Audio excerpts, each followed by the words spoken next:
பிரதமருடைய கான்வாய் கோவை விமான நிலையத்திலிருந்து சர்வதேச விமான நிலையத்திலிருந்து வெளிவருவதை நம்ம பார்க்கிறோம். இங்கே விமான நிலையத்திலிருந்து இந்த பேரணி தொடங்க, அதாவது இந்த ரோட் ஷோ ஆனது தொடங்க இருக்கக்கூடிய இடம் 12 கிலோமீட்டர் தூரம். ஸோ இன்னும் சில நொடிகளில் பிரதமருடைய வாகனம் அங்கே சென்றுவிடும். அதன் பிறகு 2 புறங்களிலும் சாலையில் சாய்பாபா கோவில் காலனி பகுதியில் அங்கே இருந்து 26 பாயிண்ட்டுகள் வழியாக பிரதமர் கடந்து செல்ல இருக்கிறார். 2 புறங்களிலும் அவரை பார்ப்பதற்கு, வரவேற்பதற்கு, அதாவது நாட்டினுடைய ஹை ப்ரொஃபைல் அப்படின்றவர் பிரதமர். அதை தாண்டி இன்னைக்கு பாஜகவினர் உலக தலைவர்கள் ஒருவர் விஸ்வகுருன்லாம் சொல்கிறாங்க. அப்போ அந்த பகுதியில் இருக்கக்கூடிய மக்கள் அவர் பிரதமர் வர்றார் அப்படின்றப்போ நேரடியாக பார்ப்பதற்கு வர்றாங்கன்றத காட்சிகளில் பார்க்குறோம். அதை தாண்டி இப்போ பொதுக்கூட்டமோ இதுக்கெல்லாம் போகிறப்போ இதற்கென ஆட்கள் அழைத்து செல்லப்படணும். ஆனால் ரோட் ஷோவுடைய நோக்கம் அப்படின்றது ஒரு குறிப்பிட்ட பகுதி நடக்கிறப்போ அந்த பகுதியினுடைய மக்கள், ஏன்னா மாநில தேர்தல்களிலேயே 15-20 இடங்களில்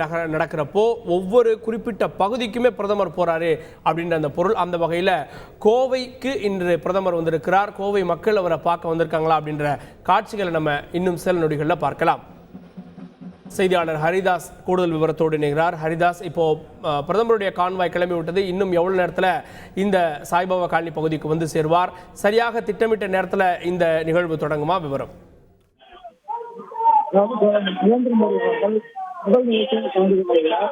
சாய்பாபா காலனி பகுதியிலிருந்து அவருடைய பிரத்யேக வாகனம் குழுவின் தயார் நிலையில் வைக்கப்பட்டுள்ளது.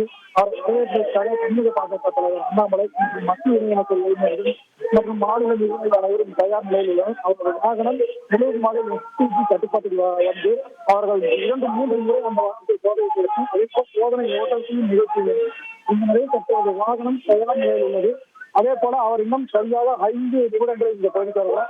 அவர் திட்டமிட்டபடி பார்த்தோம் என்றால் 5:45 மணிக்கு வர வேண்டிய அவர் தற்போது ஒரு 10 நிமிடங்கள் தாமதமாக இந்த பகுதிக்கு வருகிறார்கள். முதல் நிகழ்ச்சிக்கு அனைத்து ஏற்பாடுகளும் தயார் செய்யப்பட்டுள்ளது. அதாவது அவரை வரவேற்பதற்காக சாலையின் இருபுறமும் பொதுமக்கள் மற்றும் தொண்டர்கள் உற்சாகமாக ஆரவாரமாக கோஷமிட்டு வருகிறார்கள். அவர்கள் வைத்திருக்கும் உடைமைகள் அனைத்தும் வேகமாக மெட்டல் டிடெக்டர்களுடன் பரிசோதனை செய்யப்பட்ட பின்னரே அவர்கள் அனுமதித்தார். மீண்டும் அவர்கள் வைத்திருக்கக்கூடிய தண்ணீர் பாட்டல்கள் உள்ளிட்டவற்றை தொடர்ந்து காவல்துறை அதிகாரிகளும் முன்னணி அதிகாரிகளும் தொடர்ந்து சோதனை செய்து சந்தேகத்திடமாக நபர்கள் இருக்கிறார்கள். அந்த பகுதியிலிருந்து அப்புறப்படுத்தப்பட்டு அவர் யார் என்ன என்பதை பற்றி விசாரித்த பின்னரே அவர்களையும் திரும்ப அனுமதிக்கிறார். இந்த நிலையில் அவரை வரவேற்பதற்காக காத்திருக்கும் தொண்டர்களும் அதாவது கட்சி நிர்வாகிகளும் பொதுமக்களிடம் அவர்கள் வைத்திருக்கும் வாட்டர் பாட்டில்கள் மற்றும் அதாவது அச்சுறுத்தக்கூடிய பொருளாக நினைக்கும் பொருட்களை உடனடியாக போலீசார் அப்புறப்படுத்தி வருகின்றனர். தற்போது இன்னும் சில நிமிடங்களில் அவருடைய ரோட் ஷோ நிகழ்ச்சியானது நடைபெற உள்ளது. அனைவரும் உற்சாகமாக உள்ளனர். அவரை வரவேற்பதற்காக நாட்டுப்புற காவல்துறை முக்கிய நிகழ்ச்சி ஒருபுறம், மேலதாளங்கள் ஒயிலாட்டம் போன்ற நிகழ்ச்சியில் ஒருபுறம் என அனைத்தும் தயார் நிலையில் உள்ளது. அனைவரும் தங்களது இசை திறமைகளை வெளிப்படுத்துகின்றனர். தொடர்ந்து பாரத் மாதா கி என்ற கோஷம் தொடர்ந்து ஒழிக்கப்பட்டு வருகிறது. கிட்டத்தட்ட பல்லாயிரக்கணக்கான இந்த பகுதியில் குழுமி இருப்பதால் இந்த பகுதி முழுவதுமே.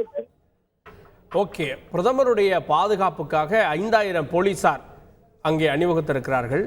இதற்கென பேரிகார்டுகள் அமைக்கப்பட்டு அதற்குள்ள பிரதமருடைய வாகனம் வரும். சுற்றி இருப்பவர்கள் குறிப்பாக அங்கே வரக்கூடிய வாகனங்கள் 3 முறை கண்காணிக்கப்படுகிறது. கையில் வாட்டர் பாட்டில் யாரும் வச்சிருக்கக்கூடாது.